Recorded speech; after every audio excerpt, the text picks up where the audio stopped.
ГСП онлайн. Городские новости сейчас. К нам попала копия ответа Федеральной антимонопольной службы на обращение депутата Госсовета Коми. Он интересовался законностью проведения конкурса на автобусные перевозки в Ухте, того самого тендера, где выиграла Сыктывкарская АТП.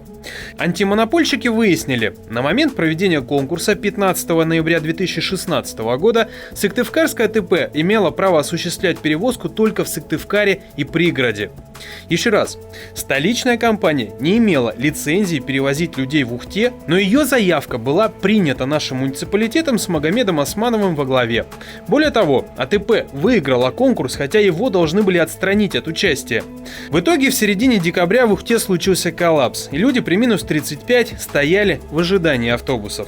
Это не является забастовкой, просто у нас нету законных оснований для работы на маршруте. То есть с 1 декабря с нами не заключен муниципальный контракт, то есть мы с 1 декабря работать не можем. Все разговоры о том, что это является забастовкой, надуманными. В случае, если бы мы даже вышли на маршруты, значит, информация была бы перевернута и было бы сказано, что частные перевозчики мешают законному, значит, победителю конкурса работы на маршруте. То есть мы в любом случае были бы виноваты и так, и так. Сыктывкарское АТП подало несколько заявок на переоформление лицензии, чтобы перевозить ухтинцев. Но соответствующий документ стал действителен, внимание, только 6 февраля 2017 года. То есть, когда компания уже осуществляла перевозки фактически незаконно.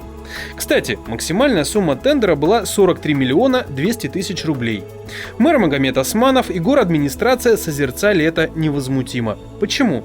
Они были в курсе непорядка с лицензией. Как следует из письма антимонопольной службы, Ухтинская городадминистрация привела довод в свою защиту. Цитата. «Аукционная комиссия проверяет соответствие участника требованиям документации, а не его деятельности. По-простому мы не проверяем, главное, чтобы подходил». И чтобы вы не забывали, нынешний мэр Магомед Османов также прибыл к нам из Сыктывкара. Совпадение? Кто знает. Что мы имеем сегодня? Некоторые перевозчики не согласны с положением. Я вот сам-то работал до этого на 19-м маршруте. В последнее время, вот я говорю, до ноября месяца, вроде бы как бы все устаканилось. Мы сделали расписание, там конкретное расписание, конкретно ездили. У нас вроде бы все нормально. Потом вот, я говорю, торги прошли. Здесь получилось, что январь совершенно неважно работали. Я скажу, неважно. Февралю и сейчас вот с перебоями идет. Водители у них то приходят, то это уходит. Я посмотрел водители, это которые у нас тоже беглые были. Один здесь, завтра на другом автобусе. Вот такие вот. Вторая часть марлезонского балета. Недавно местная комиссия по безопасности дорожного движения по инициативе администрации приняла решение устанавливать знаки о запрете остановки вблизи остановок общественного транспорта. Дескать, чтобы личное авто не ставили и маршрутки по полчаса не стояли. Однако ПДД в России единый, и там есть пункт о запрете стоянки на остановках общественного транспорта. Не знаки ставить надо, а контролировать лучше, уважаемая ГИБДД. Часть перевозчиков после передела транспортного рынка стали возить людей как такси. У них есть версия, что знаки – это продолжение борьбы, чтобы уж добить окончательно несогласных. Вопрос о знаках не поднимался до той поры, пока по городу не вышли маршрутные транспортные средства в виде такси. То есть после того, как их количество стало возрастать, как их услуги стали пользоваться спросом у жителей нашего города, после того, как эти автобусы такси стали представлять конкуренцию для рейсовых автобусов общего пользования. Значит, мы считаем, что эти знаки были выставлены намеренно, чтобы отгородить нас от, так сказать, таких, значит, мест скопления людей, откуда мы черпаем наибольшую прибыль. Документы на автобусы, такси у нас соответствуют полностью требованиям. Получены все разрешительные документы в городе Сыктывкаре на деятельность такси.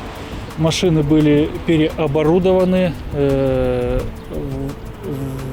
ГАИ. Техосмотр у нас дважды в год. В общем, все соответствующие документы в порядке. По неподтвержденной информации вопрос о знаках на остановках будет снова поднят на комиссии по безопасности движения. То ли уберут их, то ли еще как, пока вопрос. Также неподтвержденная информация, что часть маршруток «Мерседесов» на 12-м могут частично или полностью исчезнуть. Дескать, взяты они были в лизинг и возникли определенные трудности. Подтверждающих фактов нет, но, как показывает практика, у нас так любят все замалчивать, что все становится известно уже когда поздно что-то предпринимать.